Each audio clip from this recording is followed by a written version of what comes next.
Your support keeps these stories alive. Like, subscribe, and ring the bell. My name is Michael. I am 31 years old. And what I am about to share is not just the story of heartbreak, but the story of betrayal that cut me deeper than anything I could have ever imagined. If you've ever trusted people so much that you would have sworn your life on them, then you'll understand how it feels when they are the ones who drive the knife into your back.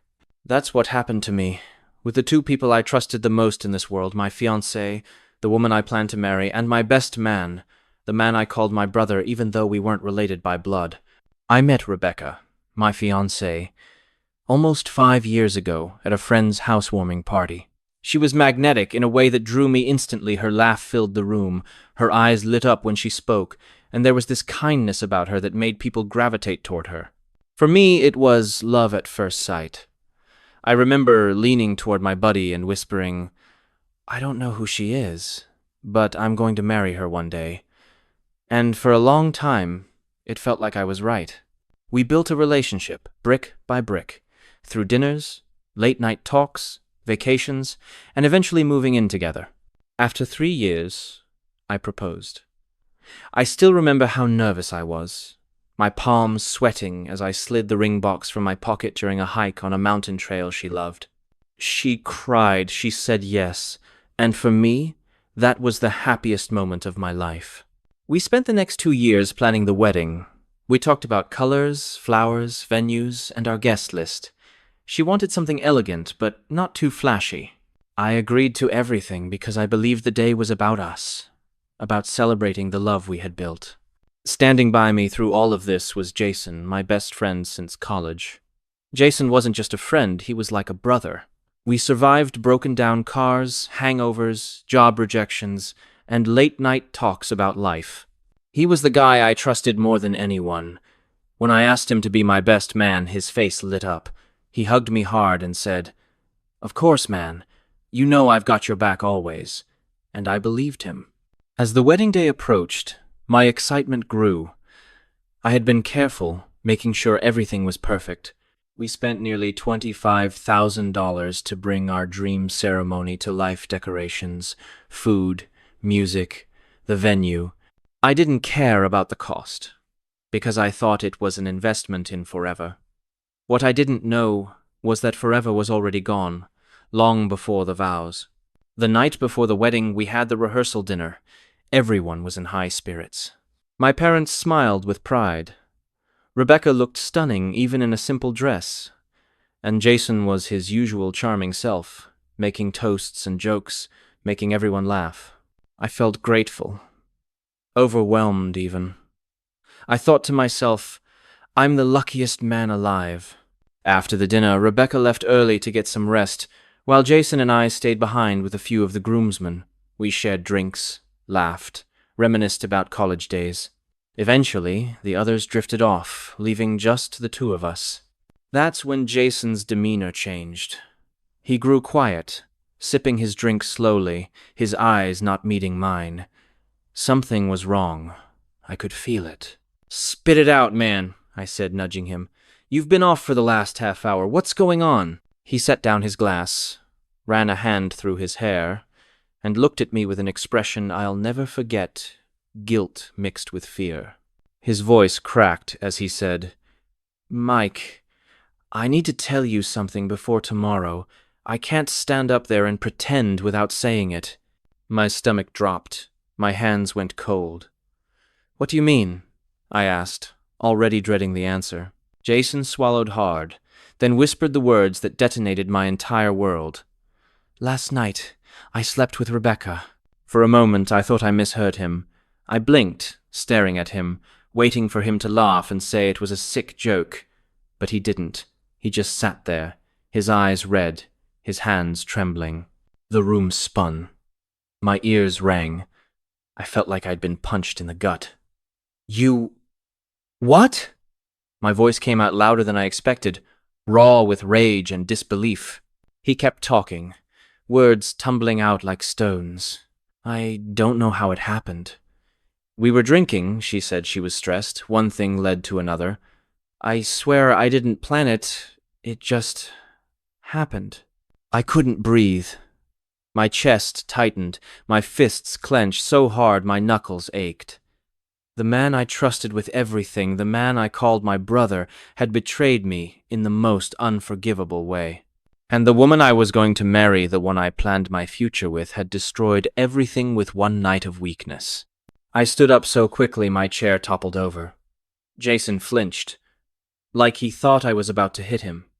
And truthfully, in that moment, I wanted to.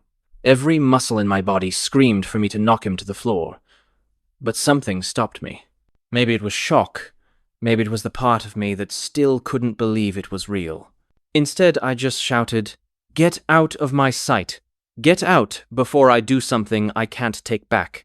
Jason grabbed his coat and left. His shoulders slumped, leaving me standing there in the empty room, staring at nothing, my whole future shattered in a single confession. That night, I didn't sleep. I sat in my car outside the venue, staring at the ring I had planned to put on Rebecca's finger the next day. My hands shook, my mind raced, and all I could think was, what do I do now? Do I confront her? Do I call off the wedding in front of everyone? Do I just disappear? The answers didn't come easy. But I knew one thing for sure. I couldn't marry her. Not now. Not ever. I barely remember driving home that night. The world outside the windshield blurred, my hands gripping the steering wheel so hard they ached. My chest felt hollow, my stomach twisted into knots. Jason's words echoed in my head on a loop, each repetition more brutal than the last. I slept with Rebecca. I didn't sleep a single second. I sat in the dark of my apartment, the wedding ring box on the table in front of me, staring at it like it was mocking me. That ring had cost me nearly $7,000. Money I had saved over months of cutting corners, skipping vacations, and working overtime shifts. I had chosen it carefully, wanting it to be perfect, a symbol of the life I thought Rebecca and I would share. Now, it was nothing more than a painful reminder of how easily everything I believed in could be destroyed in one night. By morning, I knew what I had to do. I couldn't just walk into that wedding venue and pretend like nothing happened. I couldn't stand in front of my friends and family, exchange vows with a woman who had betrayed me in the most intimate way possible. But at the same time, I couldn't just vanish, leaving everyone wondering what had gone wrong. I needed answers. I needed to hear her say it. So I drove to Rebecca's apartment, my hands shaking on the steering wheel. The sun had barely risen, and my head pounded from a mix of exhaustion and rage. When I knocked on her door, she opened it in her robe, her hair messy from sleep, her face lighting up in surprise. "Michael! What are you doing here so early? It's bad luck to see the bride before the wedding, remember?" she teased, her voice light, innocent. That innocence was like fuel on the fire burning inside me. I pushed past her without a word, storming into the living room. "We need to talk," I said, my voice low, dangerous. Her smile faltered. "What's wrong?" she asked, her brows furrowing. I turned on her, my eyes locked on hers. "Don't play games with me, Rebecca. I know what you did." Her face went pale. She swallowed hard. "What are you talking about?" My fists clenched. "Jason, he told me. He told me everything. About last night. About how you slept with him." The silence that followed was deafening. She froze, her lips parting, her eyes wide. I could see it, the guilt, the panic flashing across her face.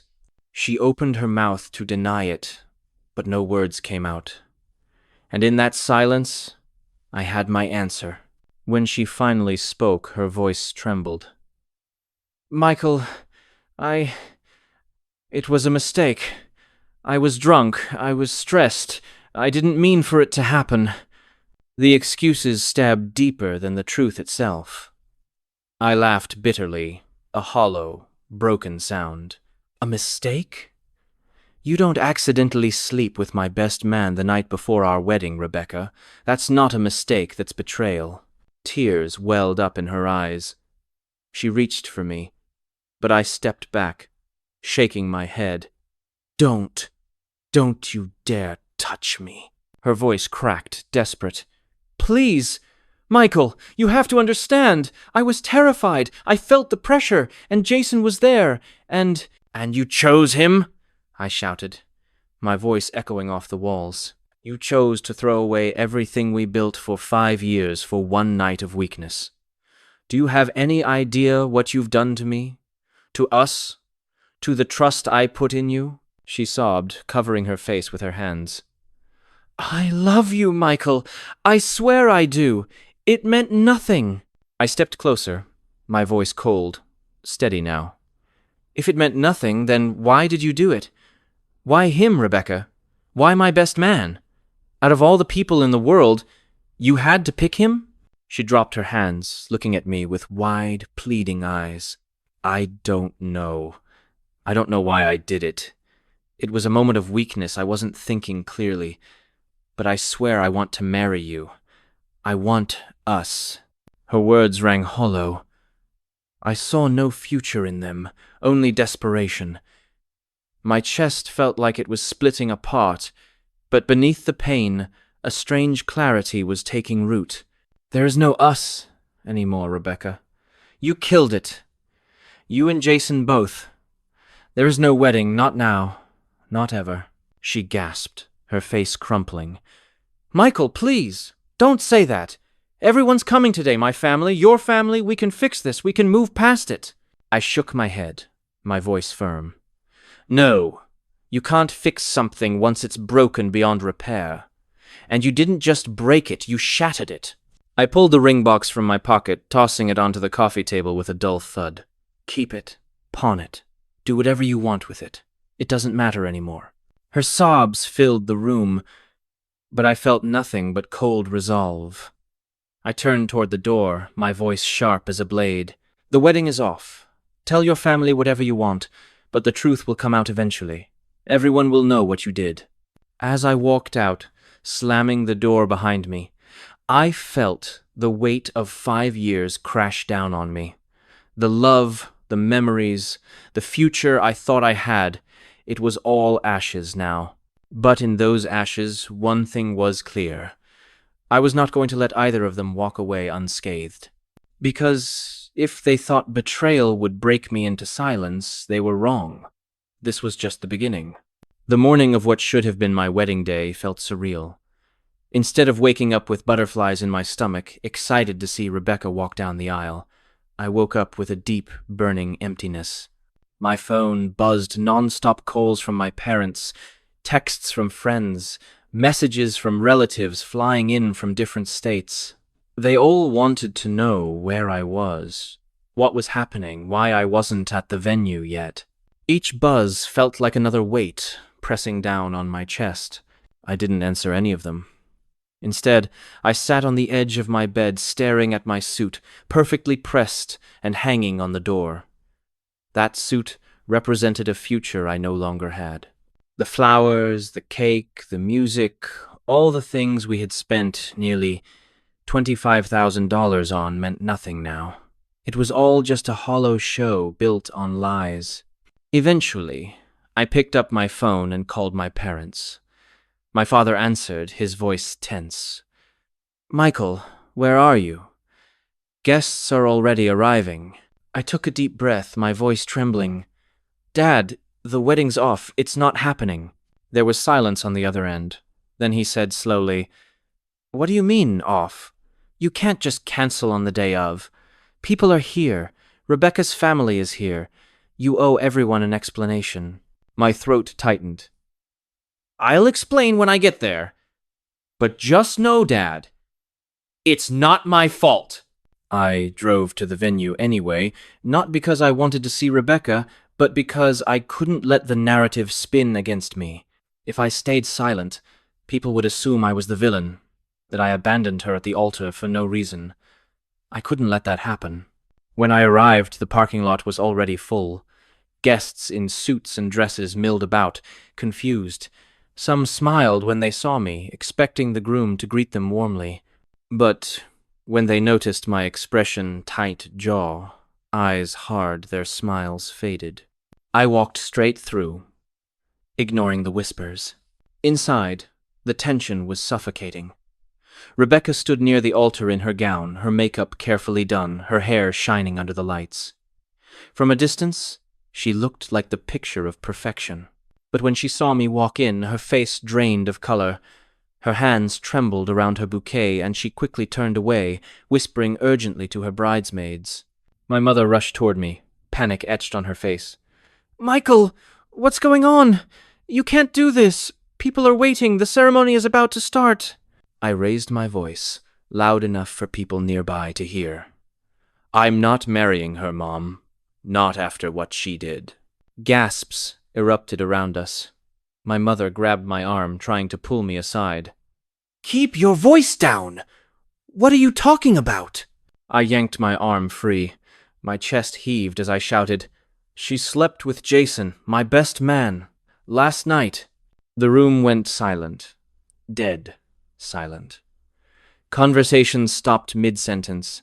Laughter cut off. Every pair of eyes turned to us. Rebecca froze, her face contorting in horror as the truth spilled out. Whispers exploded like wildfire. Guests turned to each other, murmuring, "Did he say Jason? The best man? Last night?" Heads whipped toward Jason, who was standing near the groomsman, pale as a ghost. His shoulders slumped, his eyes darted nervously, and he didn't deny it. That silence was all the confirmation anyone needed. Rebecca's mother gasped loudly, her hand flying to her chest. Her father's face turned crimson with rage. "Is this true, Rebecca?" he bellowed. Rebecca stammered, "Dad, I don't know what he's talking about. It's not—" But her voice cracked, and the lie died before it even left her mouth. Jason tried to step forward, his voice weak. "I'm sorry. It just happened. We didn't mean—" He was cut off by a chorus of shouts from guests, some yelling at him, others calling Rebecca shameless. The entire room was in chaos. I stood in the center of it, my voice rising above the noise. I gave this woman 5 years of my life. I trusted Jason like a brother. And the night before my wedding, they betrayed me in the worst way possible. So no, I will not marry her. I will not pretend this is okay. This wedding is over." Rebecca burst into tears, mascara streaming down her face. She reached for me, sobbing, "Michael, please, don't do this in front of everyone. We can fix this." I stepped back, shaking my head. "You should have thought about that before you destroyed everything." Her bridesmaids stood frozen, unsure whether to comfort her or look away in shame. Jason stood like a condemned man, his face buried in his hands. My father stepped forward, placing a firm hand on my shoulder. "Let's go, son. You don't owe anyone else here another word." As I walked out of the venue, leaving behind stunned silence and the ruins of what was supposed to be the happiest day of my life, I felt an odd mix of devastation and relief. My world had collapsed, but at least I hadn't chained myself for life to a lie. I knew the whispers would continue, the story would spread, and people would take sides. But one truth was undeniable. Rebecca and Jason had exposed who they really were, and I wasn't the one left standing in shame. The hours and days after I stormed out of that venue were some of the strangest of my life. I had just walked away from the woman I thought I'd spend forever with, and I had also lost the person I once called my brother. But strangely, what I felt most wasn't regret. It was a strange, heavy calm. The storm had broken, the truth was out, and now all that was left was the wreckage. By the time I reached home that afternoon, my phone was vibrating constantly, dozens of missed calls, texts pouring in. Some were supportive. "You did the right thing, man. Stay strong." Others were scolding. "You embarrassed her in front of everyone. You could have handled it privately." And then there were the ones that just wanted gossip. Is it true? Did she really cheat with Jason? I ignored most of them. I sat in my living room staring at the empty silence, trying to process what had just happened. I had cancelled a wedding in front of over 100 guests. People had flown in from out of state, spent money on hotels and flights, and now all of that was wasted. But I couldn't bring myself to feel guilty, because what Rebecca and Jason had done wasn't just a mistake, it was unforgivable. The fallout started immediately. Rebecca's parents called my parents later that night, furious. Her father screamed down the line that I had humiliated his daughter in public, that I had ruined her life. My dad didn't back down. For the first time in years, I heard him raise his voice. Your daughter ruined her own life. Don't you dare blame my son for exposing the truth. My mother, on the other hand, was torn. She was devastated by the scandal, embarrassed that relatives and friends would forever talk about the wedding that never happened. At first, she asked me if maybe I could have waited, confronted Rebecca in private, avoided the scene. I told her plainly, Mom, if I had gone through with that wedding, I'd have been living a lie. Would you rather see me married to someone who betrayed me the night before just to save face? She didn't answer. She just cried softly, realizing there was no clean way out of this. Jason's life also started crumbling. His girlfriend, yes.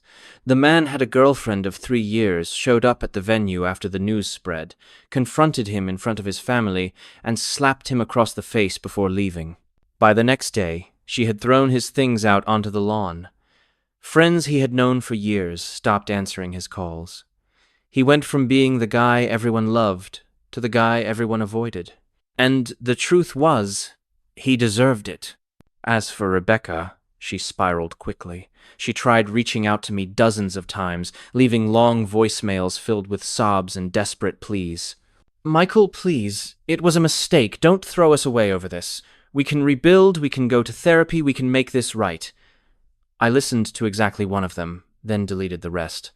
There was no rebuilding from this. The foundation was gone, rotted from the inside. The story spread beyond just family. Friends told friends, who told coworkers, until it seemed like everyone in our circle knew what had happened. At first, Rebecca tried to spin the narrative. She told people I had overreacted, that it was just a drunken slip-up, and didn't mean anything. But the problem was that Jason wasn't as good at hiding. When pressed, he admitted the truth outright. He said yes, they had slept together. And yes, it had happened the night before the wedding. His honesty may have been a small attempt at redemption, but all it did was seal both of their fates.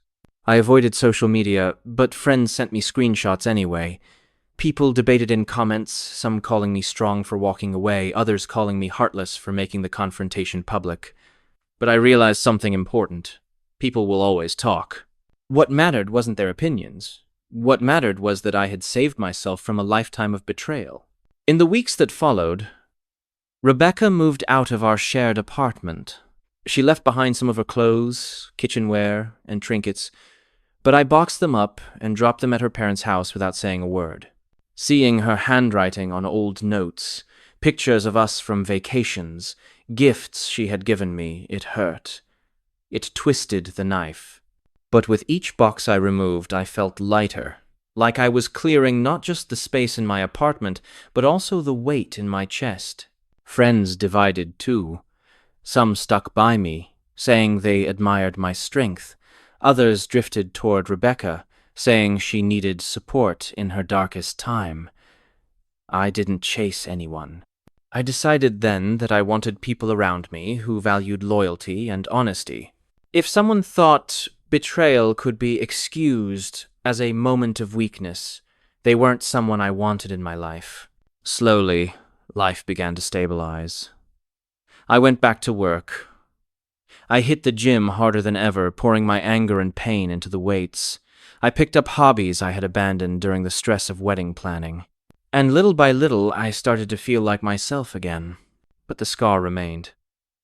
I couldn't shake the image of Jason's guilty face, Rebecca's desperate sobs, the stunned silence of a room full of guests as I exposed them.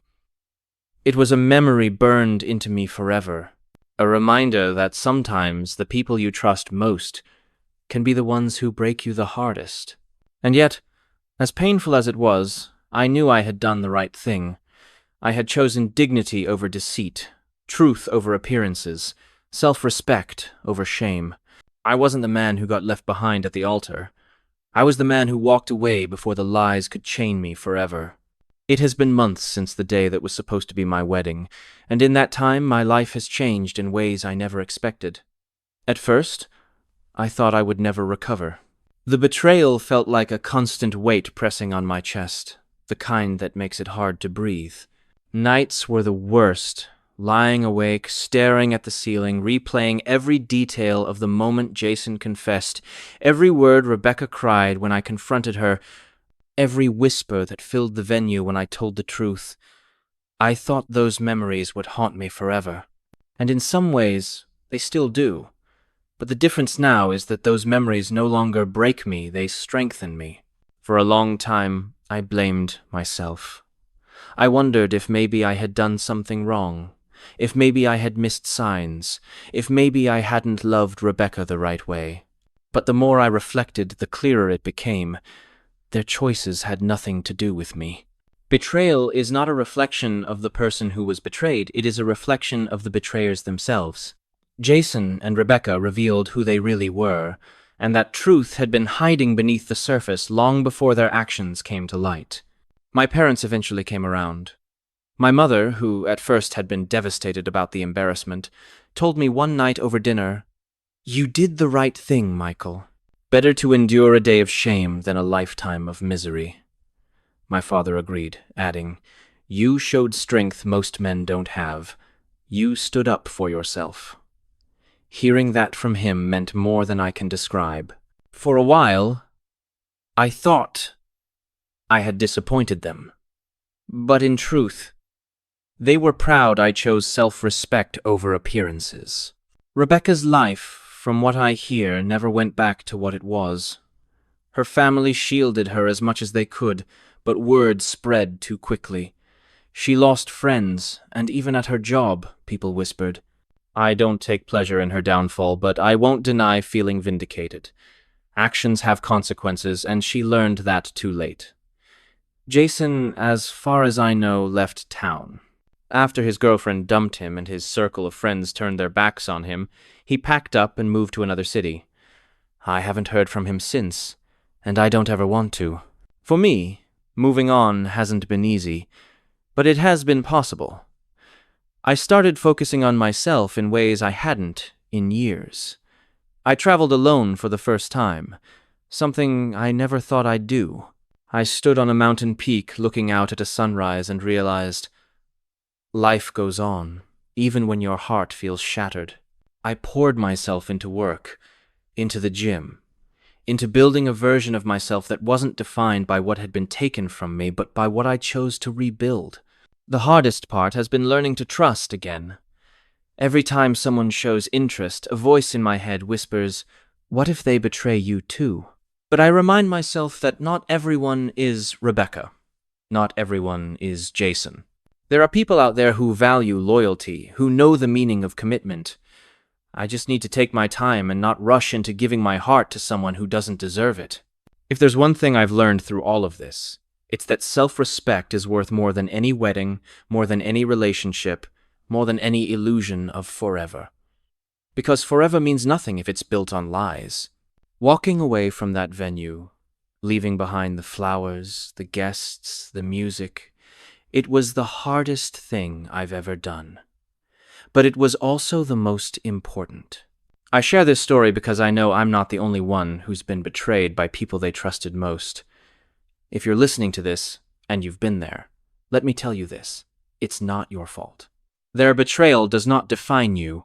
What defines you is how you choose to stand up, how you choose to walk away from the fire, and how you choose to rebuild. I am no longer the man who almost married Rebecca. I am no longer the friend who trusted Jason blindly. I am Michael, the man who walked away with his dignity intact, who refused to settle for lies, and who is stronger now than he has ever been. And maybe, just maybe, one day I'll look back at all of this and smile, not because it was easy, not because it didn't hurt, but because it taught me the most important lesson of my life. Sometimes losing everything is the only way to find yourself.